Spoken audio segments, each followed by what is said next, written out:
जसे की आपण बघतोय छत्रपती शिवाजी महाराज पार्क या ठिकाणी विद्यार्थी संघटनांकडून आंदोलन करण्यात येत होतं, परंतु या आंदोलनाला पोलिसांकडून थांबवण्यात सुद्धा आलेलं होतं। मात्र या ठिकाणी शर्मिला ठाकरे असतील, अमित ठाकरे असतील यांनी येऊन पोलिसांना सांगितलं की किमान इथून विद्यार्थ्यांना हलवू नका, विद्यार्थी शांततेमध्ये जे आहे ते त्यांचं आंदोलन करतात, त्याच्यामुळे हे आंदोलन कंटिन्यू राहू द्यात। आणि त्याचमुळे आपण इकडे बघू शकतो की विद्यार्थ्यांकडून सध्या घोषणाबाजी सुरू आहे, पोलिसांकडून सुद्धा हटवण्याचं काम सुरू आहे, परंतु मनसे नेते या ठिकाणी आपण पाहू शकतो पोलिसांना सांगतात की विद्यार्थ्यांना ते जाऊन देऊ द्या।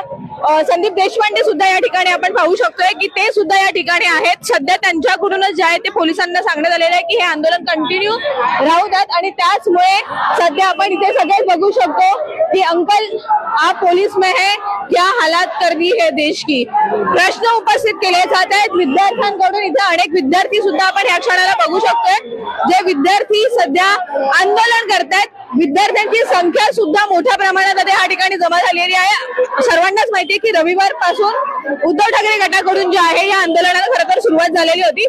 उद्धव ठाकरेंनी आवाहन सुद्धा केलेले आहे। अर्थातच काय सांगाल की या तुम्ही काय सांगाल आमची पार्टी उद्धव साहेबांनी पार्टी नाही पण आता जे आंदोलन सुरू आहे ते थांबवण्याचा सुद्धा प्रयत्न झालेला होता, हे थांबवण्याचा प्रयत्न झाला होता, बट अमित साहेब ठाकरे स्वतःहून इथे आले आणि सगळ्यांना सांगितलं आम्ही डिटेन्शन करून सगळ्यांना बाहेर काढीन, जसे आदित्य साहेब उद्या परवा केले होते ते तसेच अमित साहेब पण करणार। आणि हे सगळं आता संपणार आणि आम्ही थँकफुली अमित साहेबांचा इथे थँक करतो की ते सगळे आले, स्टुडंट सोबत खरे होले। ते धर्मेंद्र प्रधान आणि नरेंद्र मोदी सारखे नेते नाही आहेत, ते सगळे ग्राउंडवरचे नेते आहेत। तुम्ही आता म्हणालात की ते नरेंद्र मोदी किंवा यांच्यासारखे नेते नाहीयेत, अमित ठाकरे नेहमीच तुमच्या पाठीशी, विद्यार्थ्यांच्या पाठीशी। तुम्ही त्या लाईव्हला बघू शकता जसं आहे की नेहमी जसं आपण नेहमी आपण बघत आलेलो आहे, आपण नेहमी बघितलेलं आहे की विद्यार्थ्यांच्या आंदोलनाला नेहमीच थांबवण्याचा प्रयत्न झाला, पण जेव्हापासून या देशामध्ये तुम्ही मीडियामध्ये आहेत ना, ज्यांनी या देशामध्ये छात्र आणि शेतकऱ्यांचं आंदोलन रोखवलंय त्यांच्या सरकार सगळ्यांनी पाडायलंय। आम्ही वाटतंय का तुमच्या या आंदोलनाला आता पुढे जाऊन खूप मोठं स्वरूप मिळणार आहे? हो भेटणार। आणि हे सगळं आता आम्ही मंत्री प्रधानचा इस्तिफा घेणार, नंतर आम्ही प्रधानमंत्रीचा इस्तिफा घेणार। अर्थात तुम्ही पंतप्रधानांचा सुद्धा राजीनामा मागता। आज राहुल गांधींनी सुद्धा हे सांगितलं की आम्हाला पंतप्रधानांचा राजीनामा सुद्धा। राहुल गांधी हे आमचे विरोधी पक्ष नेते आहेत, ते आता आमच्या सोबत उभे आहे।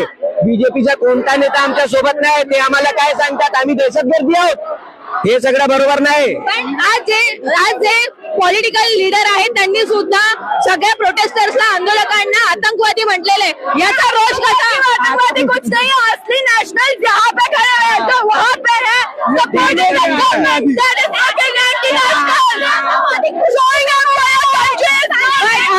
आपको एक नेशनल एंटी नेशनल, बट ये जो मिनिस्टर्स है या फिर जो एमएलए है रूलिंग पार्टी के, आप मीडिया हो, आप अपना दिमाग लगाओ, आप मीडिया हो, आप सपोर्ट करो जिसको सपोर्ट करना चाहिए, आपकी जॉब है हमारी नहीं है।